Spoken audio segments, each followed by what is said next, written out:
नमस्कार। आज हम बात करने वाले हैं बोइंग 787 ड्रीमलाइनर की। वही विमान जिस पर पिछले कुछ समय से सुरक्षा को लेकर काफी सवाल उठ रहे थे। हाँ बिल्कुल। अब कुछ नई जानकारी आई है, लगता है कि वो जांच वगैरह पूरी हो गई है। तो चलिए इसी पर थोड़ी गहराई से चर्चा करते हैं, देखते हैं कि क्या मामला था और अब क्या स्थिति है। हाँ, ये जरूरी भी है समझना कि ये सब शुरू कहाँ से हुआ।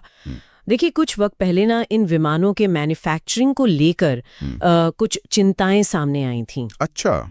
खासतौर पर जो उनका फ्यूजलर्ज है, मतलब विमान का ढांचा, उसके जोड़ने वाले हिस्से जो जॉइंट्स होते हैं और कुछ दूसरे स्ट्रक्चरल पार्ट्स, उनको लेकर मतलब बनावट में ही कुछ दिक्कत की आशंका थी। हाँ, कुछ वैसी ही बात थी। ऐसी रिपोर्ट्स थीं कि शायद कार्बन फाइबर के हिस्सों को जोड़ने में कुछ गैप्स रह गए हों या मटेरियल में ही कोई बहुत बारीक खामी हो। सुनने में ये बहुत टेक्निकल लगता है, लेकिन विमान की जो लॉन्ग टर्म ड्यूरेबिलिटी होती है, मजबूती, उसके लिए ये चीजें बहुत मायने रखती हैं। सही बात है। और इसी वजह से अमेरिका की जो रेगुलेटरी बॉडी है FAA, मतलब फेडरल एविएशन एडमिनिस्ट्रेशन, वो हरकत में आई। हाँ, FAA का जिक्र तो बार बार सुना इस मामले में। तो उन्होंने क्या किया फिर? जाहिर है सेफ्टी तो उनकी प्रायोरिटी होगी ही। बिल्कुल बिल्कुल। FAA ने इसे बहुत सीरियसली लिया। उन्होंने बोइंग को साफ साफ कहा कि भाई, इन विमानों की बहुत डिटेल जांच करनी होगी। अच्छा। हर उस पॉइंट को चेक करना होगा जिस पर सवाल उठ रहे थे। प्रोडक्शन लाइन पर भी उन्होंने अपनी निगरानी वो बढ़ा दी थी। मकसद एक ही था, यात्री सुरक्षा। ये पक्का करना कि हर 787 उड़ने के लिए एकदम फिट हो। और ये जांच सिर्फ अमेरिका तक ही सीमित थी या फिर दुनिया भर में जहां जहां ये ड्रीमलाइनर उड़ रहे हैं, भारत का क्या स्टेटस था इसमें? एयर इंडिया के पास भी तो है ये विमान। नहीं नहीं, ये ग्लोबल लेवल पर था। और आपने सही पॉइंट उठाया, भारत के लिए भी ये काफी अहम था। जो जानकारी है उसके मुताबिक भारत में जितने भी 787 ऑपरेट कर रहे हैं, करीब 27 विमान, उन सब की जांच हुई है। सभी 27 की? हाँ, सभी की।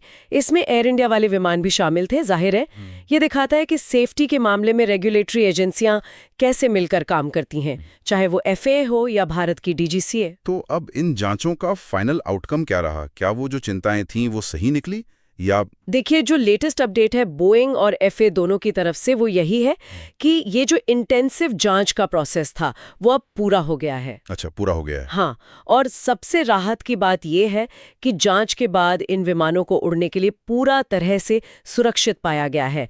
FAA ने कंफर्म किया है कि कोई इमीडिएट, मतलब फौरी तौर पर कोई खतरा नहीं है। अरे वाह, ये तो बहुत बड़ी राहत की खबर है।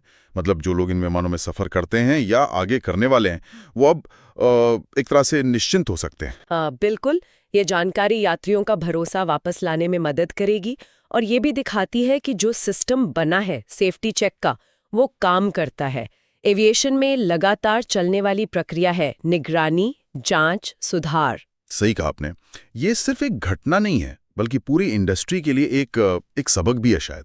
बिल्कुल सही। और यहीं से एक सोचने वाली बात निकलती है कि भविष्य में जैसे जैसे विमान और ज्यादा कॉम्प्लेक्स होते जाएंगे, उनकी टेक्नोलॉजी और एडवांस्ड होगी, तो इस तरह के मैन्युफैक्चरिंग चुनौतियों से निपटने के लिए और शुरू से ही सेफ्टी सुनिश्चित करने के लिए इस पूरे एपिसोड से क्या सीखा जा सकता है?